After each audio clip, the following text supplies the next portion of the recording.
Hello, I'm Nige. And I'm Anders. Welcome to the Grain Brew. This is another episode where we look into, brewing with grain. And as Nige is doing so much of it of late, well, let's go over to him and he'll tell you what we've been doing. With grain, it's stovetop brewing because on the stove because I haven't got any fancy equipment. So, but anyway, today we're going to share. It's an American session IPA. Okay. Now I brewed this for an event for our friends. We all went to this castle in Wales, and we stayed for a weekend, and we all brought bits for the weekend. And I found out what sort of beer he liked, and I brewed a beer to that specification. Okay. I brewed it a bit late. I had to put it off. I didn't have the right malts, and I'd put an order in, and it didn't come. It didn't, did it? No, I remember this. There was a few issues in having someone in to sign for the parcel, and they wouldn't leave it with an A. But anyway, I got it in the end, but it was late for the brew. So I'd selected what it was. It was a recipe I got off Brewer's Friend. Okay. It was from Karma Session IPA. Karma, it's a brilliant beer from the Northern Brewer. Or I think they do a kit of version of it, something. Anyway, someone had done a clone of it on. So I took that and I used that as the basis of my recipe. I didn't have enough Maris Otter for the base malt. So I used some Lager Malt, half of that. I ran out of light crystal malt. So I was looking for something else to use. I had some Amber Malt. I'd never used it. I bought some. I thought, I'll chuck some of that in. And that added something to it, which we'll discuss when we... Okay. And the hops in it are Centennial, Cascade, and Citra. Okay. Now, I was aiming at about a 4% for a proper 4.2%. That's what I was aiming for. Yeah. Now, there's something called brew efficiency. This is how efficient you are at extracting the sugars from the malt. Yes. Now, usually when I'm doing it on the stovetop, I'm happy if I get 60%. Yeah. Sometimes it's lower. I think the best I've ever had was 65%. So I was basing my recipe on that.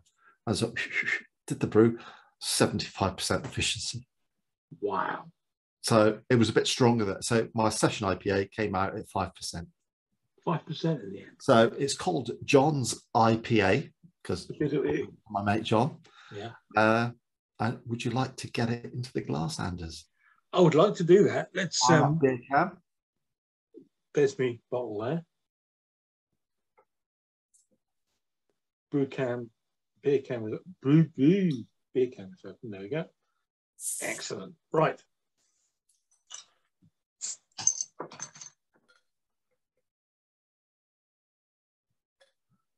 This went down really well at the weekend, and the buggers drank more bottles of it than I really wanted them to drink. I didn't have much left over, but I'd already put some. Quite fizzy. It is. Oops. I just poured a little. Very lively indeed. Oh. Wow. Now that, at first smell, that smells like an IPA. An American IPA. And you made it. Oh, it's just a massive burst of citrus. There is citrus and also that whole mango. Yeah. Thing. That's going on there as well. One of the people at the weekend, she said, lychees, them Chinese, that's what she was getting from it. I don't know lychees enough. No, either do I. No. But anyway, I'm going in. I know what this is like, and I really want to drink some. It is. Chin chin. Come on.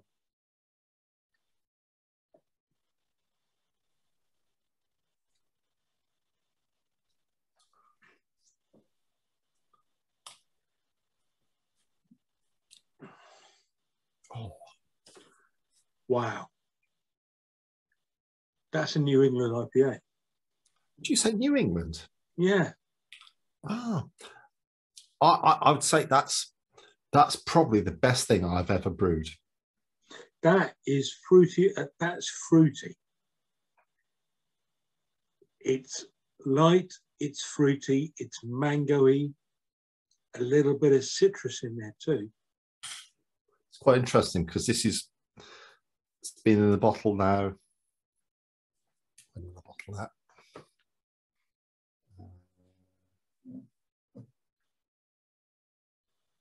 Bottled. 21st. It's been in the bottle almost 4 weeks. Okay. I started drinking this at 5 days in the bottle, and it was phenomenal. Was it really? I opened one by mistake, thinking it was something else. And I thought, oh, what's this? And it was gorgeous. It was ready, and I was drinking it very, very quickly. Yeah,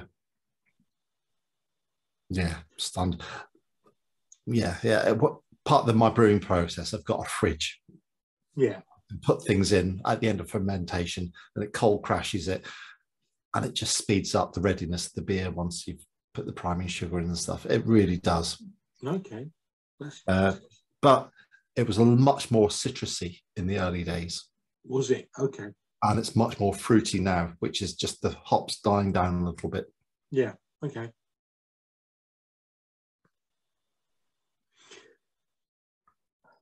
Oh, I see what you mean about the New England IPA.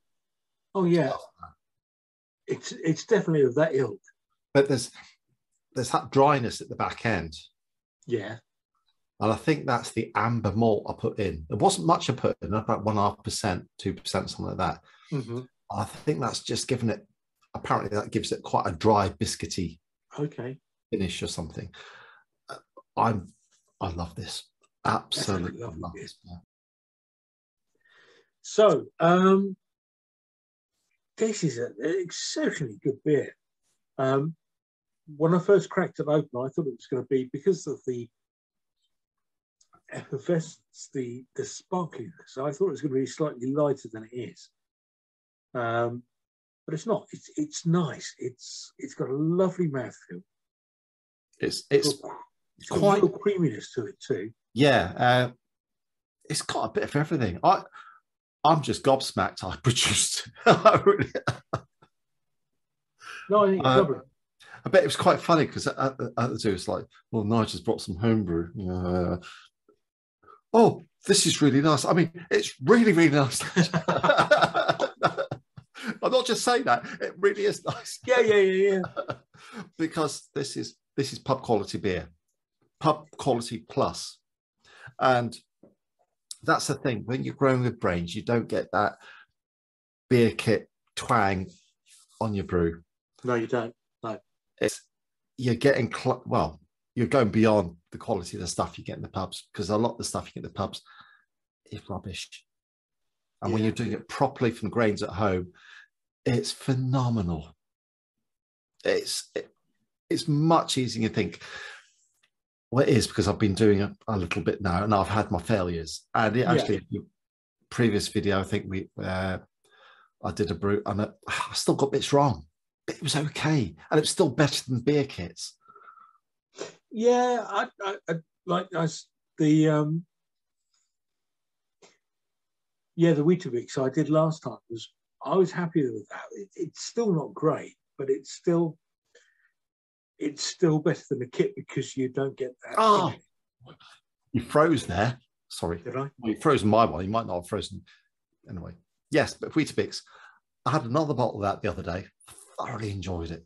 Did you? Yes. It's a funny beer. But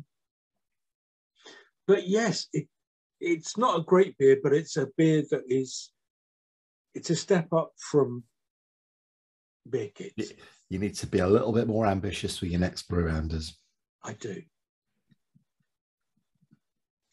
Anyway, with that, I'm going to say goodbye. Like, comment, and subscribe. Until the next time, people. Come along and join us. Night night. Goodbye.